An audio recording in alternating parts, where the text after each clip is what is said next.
Women world cup ଭାରତୀୟ ମହିଳା ଦଳ 2017ର ବିଜୟ ଦୋହରାଇବ କି? ଦୋହରାଇବା ବି ଦରକାର ନା କ'ଣ କହୁଛନ୍ତି ଦର୍ଶକ ବନ୍ଧୁ କମେଣ୍ଟ କରି କହିବେ। ଓମେନ୍ ୱାର୍ଲ୍ଡ କପ୍ ଭାରତୀୟ ମହିଳା ଦଳ 2017 ବିଜୟକୁ ଦୋହରାଇବା ବି ହିଁ ଦରକାର। ନକଆଉଟ ମ୍ୟାଚ୍ରେ ଅଷ୍ଟ୍ରେଲିଆକୁ ବିପକ୍ଷରେ ଭାରତର ରେକର୍ଡ କ'ଣ ତାକୁ ଆମେ ବିସ୍ତୃତ ଉପରେ ଜାଣିବା। ଯଦି ଆମ ଚ୍ୟାନେଲକୁ ସବସ୍କ୍ରାଇବ୍ କରୁନାହାନ୍ତି ତାହେଲେ ଆମ ଚ୍ୟାନେଲକୁ ସବସ୍କ୍ରାଇବ୍ କରିଦିଅନ୍ତୁ ଏବଂ ବେଲ୍ ଆଇକନ୍କୁ ଦବାଇ गोटाए लाइक कर दिंतु। कमेंट करने जमार भूलिबेनी दर्शक। आम भिडियोटाକୁ शेष जाए देखिए। चलतु जानिबा वुमेन वर्ल्ड कप 2017 विजय दोहराइब कि भारतीय दल विस्तृत उपर जानिबा। महिला ओडीआई विश्वकप ग्रुप पर्यायर एवं शेष पर्यायर पहुंची एवं 4टी सेमिफाइनाल निर्णय करा जाय। ऑस्ट्रेलिया, दक्षिण आफ्रिका, इंग्लैंड एवं भारत सेमिफाइनाल पर योग्यता अर्जन करिसंती। जेतेबेले न्यूजीलैंड, श्रीलंका, पाकिस्तान एवं बांग्लादेश ग्रुप पर्यायर बाद पड़िसंती। शेष ग्रुप पर्याय मैच रविवार खेला जाई पारे। सेमिफाइनाल मैच आरंभ हबो। शनिवार दक्षिण आफ्रिका को परास्त करी ऑस्ट्रेलिया शीर्ष नजर रही। ग्रुप पर्यायर प्रथम स्थान अधिकार करिबो बोली निश्चित करिछि। जेतेबेले भारतीय महिला दल चतुर्थ स्थान अधिकार करिबो। प्रथम सेमिफाइनाल पॉइंट टेबुल रे शीर्ष चतुर्थ दल मध्य रे हेबो। जेतेबेले द्वितीय एवं तृतीय दल मध्य रे सेमिफाइनाल केउ दल सहित खेलिबो ताको आमे जानिबा।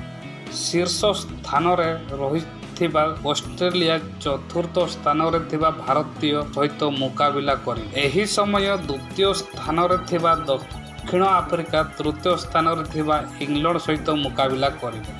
जदि इंग्लैंड तार शेष मैच जीति थाए तेबे एहा द्वितीय स्थान रे उठिबो, किंतु एहार सेमिफाइनाल प्रतिद्वंदिता अपरिवर्तित रहिबो।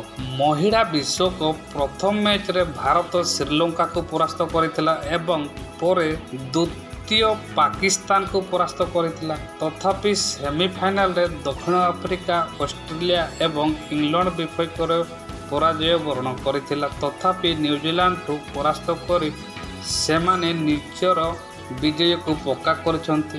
भारतीय महिला दल सेमानंक 6टी मैच रो 3टी रे विजय होइछंती एवं 3टी रे हारि जाइछंती। दल वर्तमान 6 पॉइंट एवं रन रेट 0.628 सहित चतुर्थ स्थान रे। भारत एवं रविवार निजर शेष ग्रुप पर्यायर मैच बांग्लादेश सहित मुकाबिला करिवो। सेमिफाइनाल पूर्वर भारत दल तार प्रस्तुति मजबूत कर सारी। प्रथम सेमिफाइनाल अक्टोबर 29 तारिख गुवाहाटीर बरसापार स्टाडियम रे खेला जिवो।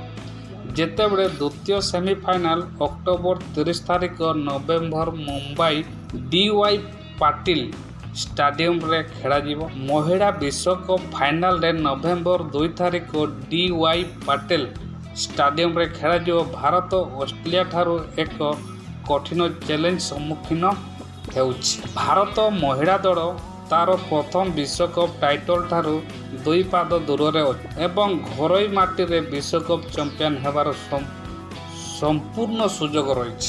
हरमनप्रीत कौरଙ୍କ नेतृत्व रे दल लगातार 3टी पराजय पर न्यूजीलैंड विपक्ष रे विजय पथर फेरिबा सफल होइछि। सेमिफाइनाल रे भारत आउ एक सुजोग पाइब नाही, तेणु एही मैच जीतिबा जरूरी।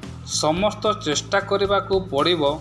चलित टूर्नामेंट रे ऑस्ट्रेलिया एवं भारत पूर्वर परस्पर को सामना सामनी होइछन, जेउठारे कि आलिसा हेलिंग को नेतृत्व रे दल भारत को परास्त करिथि। सेमिफाइनाल रे भारत एक कठिन चैलेंज सम्मुखीन हेबो, किंतु जदि दल एही मैच जीतिबा को सफल हुए तेबे आहा विश्वकप जीतिबार निकटतर हब। विश्वकप नॉकआउट पर्यंत 2 दल 3 थर भेटिछंती।